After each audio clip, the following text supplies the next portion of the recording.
বাংলাদেশের 51 ভাগ হচ্ছে নারী। তার মানে এবারের নির্বাচনে নারীরা যাদের ভোট দেবে তারা কি জিততে বাধ্য? আমি হচ্ছি আপনাদের ধানের শীষের প্রার্থী জনাব ববি হাজাজ, ওনার স্ত্রী। বেশি ভালো লাগছে কারণ আমি নিজে একজন কর্মজীবী নারী। আমি একজন আইনজীবী, বাংলাদেশ সুপ্রিম কোর্টের সিনিয়র আইনজীবী। আজকে এখানে আসা হচ্ছে আমার বোনেদের থেকে এবং বেশ কিছু ছোট ছোট ভাইও দেখতে পাচ্ছি। আপনারা আবার মনে করেন না আপনাদের ভুলে গেছি। আপনাদের সবার থেকে দোয়া এবং ভোট চাইতে জনাব ববি হাজাজের জন্য, ধানের শীষের জন্য। এবং ভোট চাওয়ার পেছনে আমার কারণ একটা, আমি আসার পেছনে আমার কারণ একটা। সেই কারণটা হচ্ছে আমাদের এমন একজন প্রার্থী দরকার যে নারীদের মর্যাদা বোঝে, মর্যাদা দেয়, যে নারীদের সম্মান করে। অনেকেই আপনারা শুনবেন এখন নির্বাচন আসছে তো, যে আমরা মর্যাদা রক্ষা করব, আমরা সম্মান করব, কিন্তু কাজ করার বেলায় সেই কাজে তারা প্রমাণ করে না। ববি হাজাজ এমন একজন মানুষ যে কাজে দেখিয়ে দেয় যে উনি নারীদের সম্মান করে, নারীদের মর্যাদা রক্ষা করে।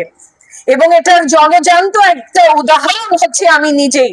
আমি জীবনে যা কিছু করতে পেরেছি, আমি একজন সিনিয়র আইনজীবী সুপ্রিম কোর্টে, প্রায় 20-25 বছর ধরে প্র্যাকটিস করছি।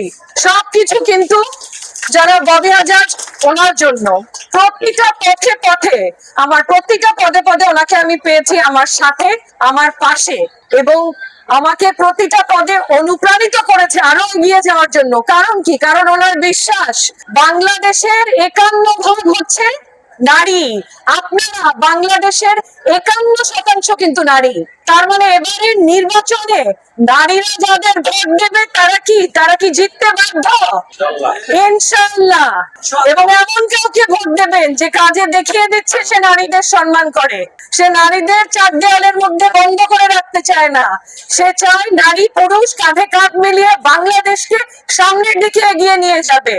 আপনারা কি আমাদের সাথে আছেন? আলহামদুলিল্লাহ।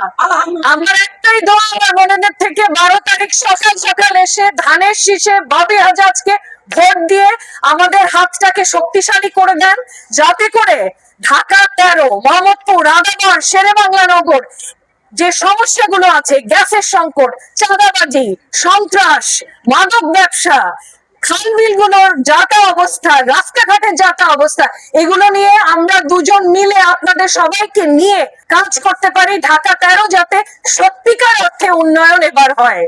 আমাদের সাথে থাকবেন ভাই ও বোনেরা, এবং 12 তারিখে দেখা হবে, এবং ইনশাআল্লাহ তারপরে বিজয়ে দেখা হবে। হবে কি না? তো 12 তারিখ সারাদিন